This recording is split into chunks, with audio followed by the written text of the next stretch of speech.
A conquista de direitos só acontece com a participação e a luta das pessoas ao longo da história. Se em um momento se conquistaram direitos civis e políticos, em outros se conquistaram direitos econômicos, sociais, culturais, ambientais, sexuais. Todos esses direitos são universais, do que são para todos, indivisíveis, não se separam e interdependentes, estão todos relacionados entre si. Conhecer momentos dessa história é importante para ver no presente o que existe do passado.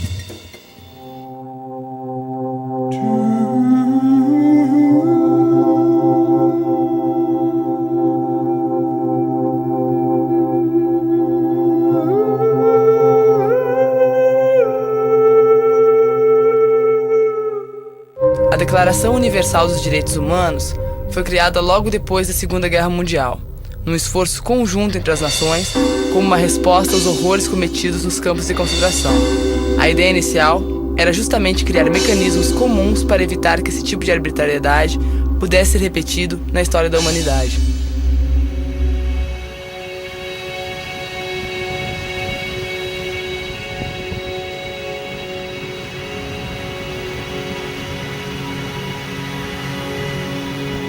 Bem, meu nome é Franz Kreisberg. Cheguei no Brasil em 47.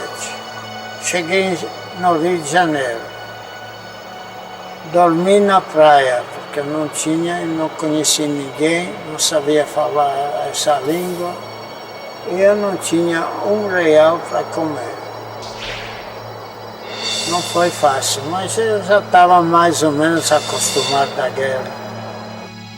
Quando eu entrei na Polônia com o exército russo, nós liberamos um campo de concentração húngara.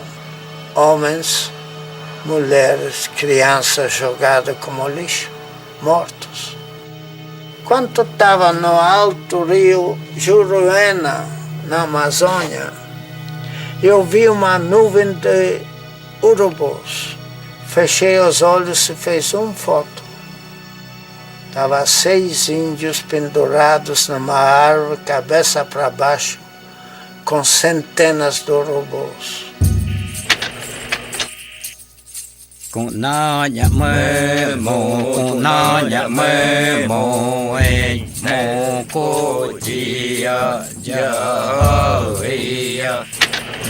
Quando o português chegou, debaixo de uma bruta chuva, vestiu o índio.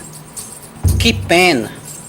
Fosse uma manhã de sol, o índio tinha despido o português.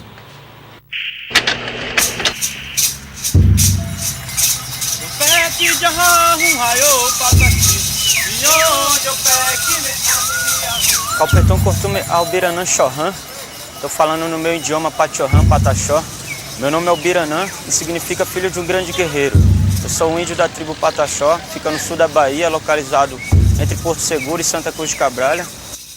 Nosso povo Pataxó tem 500 anos e 7 de contato com a civilização, mas até na década de hoje a gente ainda mantém a nossa cultura e a nossa tradição. Mas só que na cidade é muito difícil para uma pessoa, um não índio, ver um índio, já olha para ele de outra forma, né? Ah, também é uma desgraça de um índio, né? Vai pra mata, índio, o lugar de índio é na mata. Mas aí eu falo, né, que o lugar do índio é onde ele quiser, onde que ele achar melhor. Sei que foi na mata que a gente nasceu, mas às vezes a gente tem que sair para a cidade também para a gente tá aprendendo os costumes do não índio também, para a gente poder estar debatendo contra ele também, né? Não em forma de agressão, mas sim em forma de palavra, que é esse o respeito que o índio tem. Nhạc mong cử bò anh mong tự nhiên bò hay ta mong tự nhiên bò nó hết học ăn từ nông hoa mong tự nhiên. Preto, negão, escurim, carvão, breu. Não é tanto o nome que ofende, mas o tom e às vezes a situação em que essas palavras são ditas. Meu nome é Denise Fátima Ireno, cidade de Gravataí, Rio Grande do Sul. E aqui é a comunidade remanescente do Quilombo Manuel Barbosa, Barro Vermelho, Parada 107. Aos 13 anos eu tive que deixar a escola. Não porque eu quis, mas porque fui expulsa da escola. Passando no corredor eu ouvi quando a diretora falou, né, que a escola deveria ter só brancos e não ter negros na escola. Eu fiquei indignada com aquela atitude dela, porque ela ia me botar de castigo, eu subi em cima da classe e gritei para ela que ela era uma professora racista, que aquela escola era uma escola racista. Aí ela disse que ia chamar a minha mãe e que a partir daquele momento eu não estaria mais naquela escola e em nenhuma outra mais. Sempre que eu tinha um dinheiro, eu comprava livros, comprava revistas, inclusive a minha mãe dizia, mas essa guria vive gastando dinheiro à toa com essas revistas e esses livros, mas eu sempre ali lendo, que eu queria morar dentro de um quilombo. Eu dizia isso, porque eu ouvia falar, porque eu lia e eu dizia, eu queria morar dentro de um quilombo, um dia eu vou fugir para um quilombo. E eu, sem saber, eu era quilombola, tinha nascido, eu acho que é a ancestralidade que puxava isso em mim.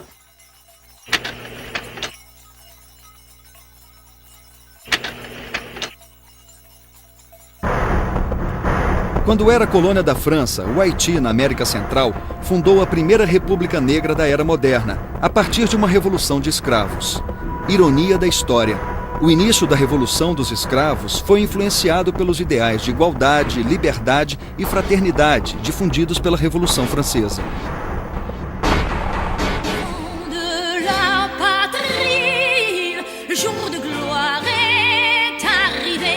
A Revolução Francesa, por sua vez, foi influenciada pelos ideais difundidos pela independência americana. Liderada pelos chamados burgueses, entre eles comerciantes, médicos e advogados, e contando com a participação de trabalhadores da cidade e do campo, a Revolução Francesa derrubou o antigo regime, a autoridade e os privilégios da igreja e da nobreza. Os representantes do povo francês, constituído em Assembleia Nacional, considerando que a ignorância, o esquecimento ou o desprezo dos direitos do homem são as únicas causas das misérias públicas e da corrupção dos governos, resolveram expor, numa declaração solene, os direitos naturais, inalienáveis e sagrados do homem.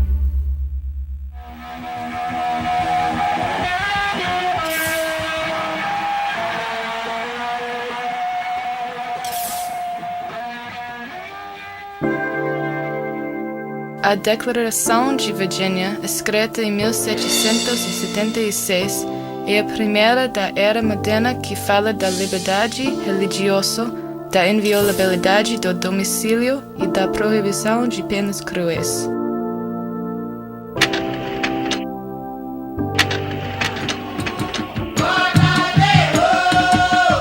Carta de lei, pela qual Vossa Majestade Imperial manda cumprir e guardar inteiramente a Constituição Política do Império do Brasil. Artigo 7º. Todo cidadão tem em sua casa um asilo inviolável. Artigo 5º. Ninguém pode ser perseguido por motivo de religião, uma vez que respeite a do Estado e não ofenda a moral pública. A propósito, na Constituição de 1824, as palavras mulher, índio e negro não são citadas sequer uma única vez ao longo do texto.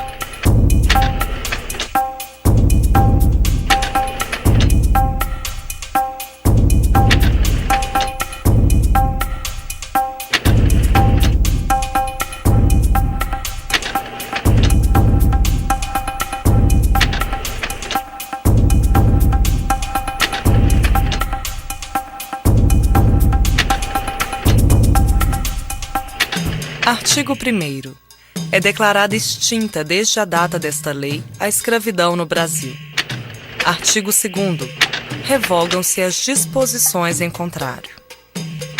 Na Constituição de 1891, a primeira depois da abolição da escravidão e da Declaração da República, as palavras mulher, índio e negro não são citadas sequer uma única vez ao longo do texto.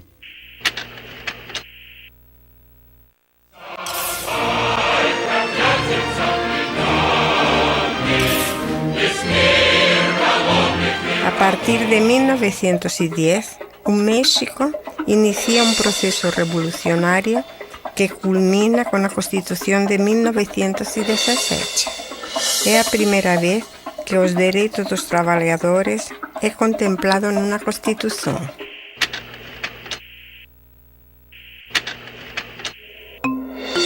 A Constituição Brasileira de 1934 é a primeira em que todos os brasileiros são considerados iguais perante a lei.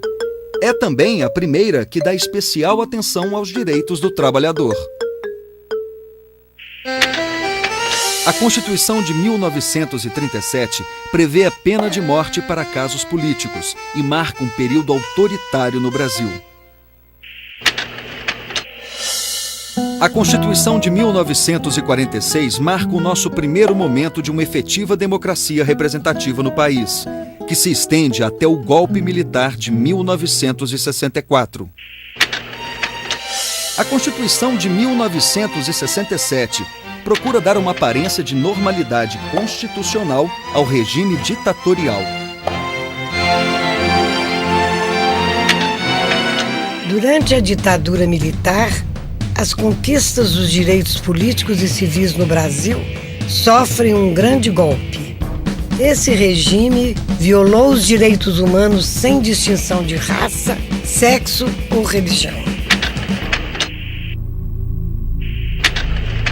Maio de 68 na França.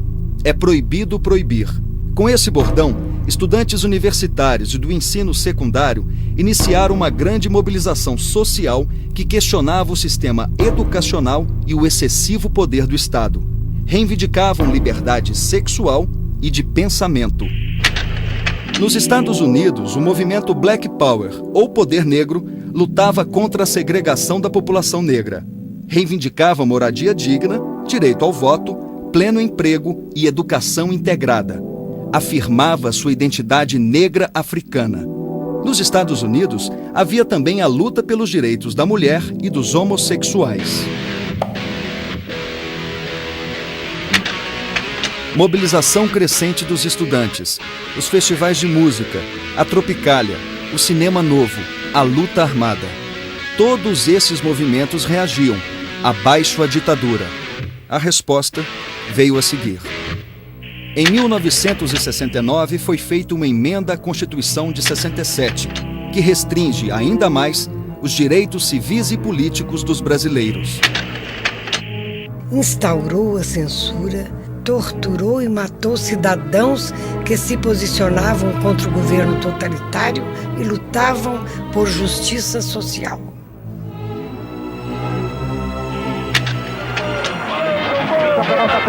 Pelé dominou, Carlos Alberto Salini, correu, Carlinhos atirou, Eu e meu pai fomos presos juntos, fomos torturados juntos e ele continuou sendo torturado até o dia seguinte à noite, dia 17, quando eles mataram meu pai. Só que os jornais daquela manhã já anunciavam a morte do meu pai quando ele ainda estava vivo. Então, quer dizer, ele morreu em tortura. E eles montaram a farsa de um tiroteio. De um tiroteio que não houve.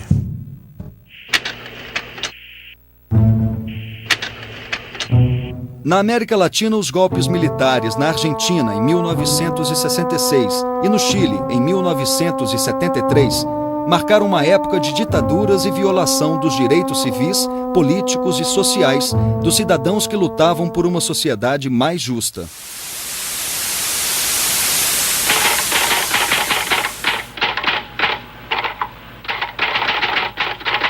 Tá gravando? Severino, estão dizendo que você não fala. Diga alguma coisa para o povo brasileiro. Não, o povo brasileiro está precisando de feijão, arroz, farinha e carne seca. Eu desejo dizer aos extremistas que as greves são coisas normais, que o país não está ameaçado de nenhum ato de subversão.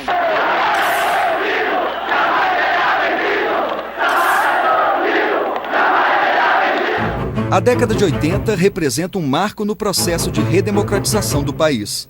Os movimentos sociais, contestando a ditadura, se organizaram e reivindicaram o direito a ter direitos.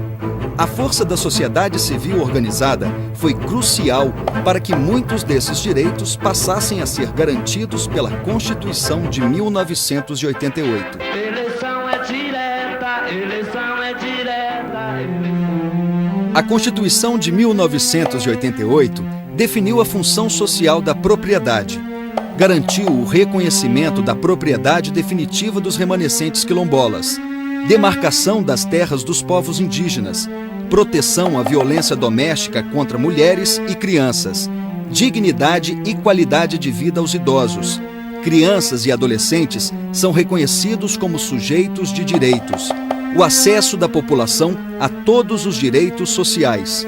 A Constituição pretende ser a voz, a letra, a vontade política da sociedade rumo à mudança. Que a promulgação seja o nosso grito. Mudar para vencer. Muda, Brasil! Muda, Brasil!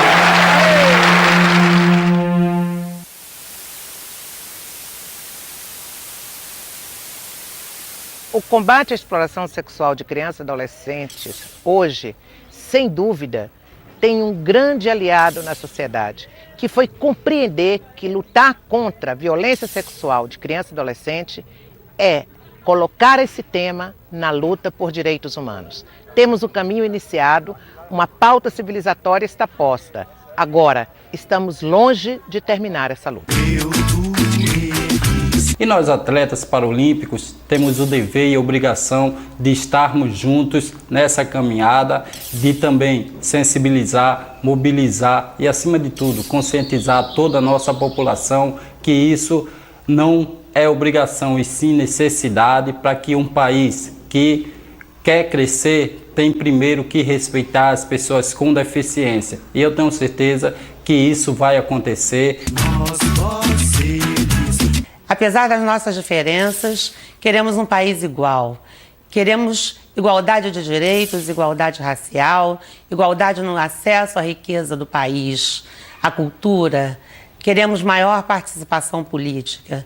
Só assim nós teremos um Brasil verdadeiramente democrático. Todos iguais. O que nós já conseguimos de garantias de políticas públicas é a prevenção da ST/AIDS aqui no Brasil, que é reconhecida no mundo todo. Cada brasileiro deve andar com um livrinho desse debaixo do braço. Cada órgão de segurança pública, né, também deve fazer valer a Constituição Federal do Brasil, né, e ser de verdade protetor da sociedade, não violador dos direitos.